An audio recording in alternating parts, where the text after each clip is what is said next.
Tout commence dans le hall de la Seine-Vauban. Bertrand Ringot, le maire de Gravelines et ses adjoints, saluent les Gravelinois venus nombreux pour l'occasion. Ensuite, l'harmonie batterie municipale a pris le relais et a interprété 4 morceaux. Enfin, plusieurs élus ont pu présenter leurs vœux à la population. Et parmi les invités de marque, Henrik Labat, PDG d'OVH. Dans son discours, il a présenté ses ambitions pour son nouveau data center situé à Gravelines, dont il est très satisfait du début d'activité. C'est dynamique et important. Responsable des sites, il est très compétent. Il a appris parce que ce n'était pas son métier, mais il a appris ses devoirs, ce qui était devant lui.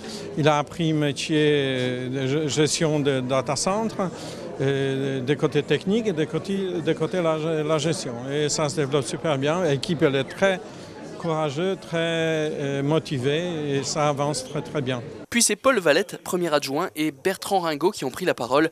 L'occasion de faire un bilan de l'année 2013 qui vient de se terminer. Je crois que nous avons beaucoup de satisfaction à Gravelines, le son lumière qui fonctionne bien, le grand marché de Noël. Beaucoup de satisfaction à Gravelines. Il est difficile de toutes les mettre en exergue, de peur d'en oublier. En tout cas, moi je me réjouis, même si bien sûr des problèmes restent, l'emploi, la qualification des jeunes, le logement. Nous avons aussi beaucoup œuvré, 600 logements ont été créés ces dernières années.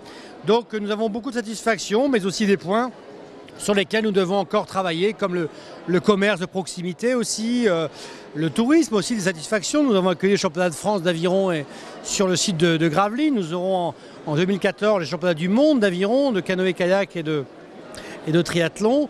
Donc tout ça, ce sont des satisfactions dont il faut se réjouir, mais continuer à travailler, c'est un peu le sens de ces vœux. Et quant à l'année 2014 qui se profile, elle sera primordiale pour l'équipe municipale puisque les 23 et 30 mars auront lieu les élections municipales.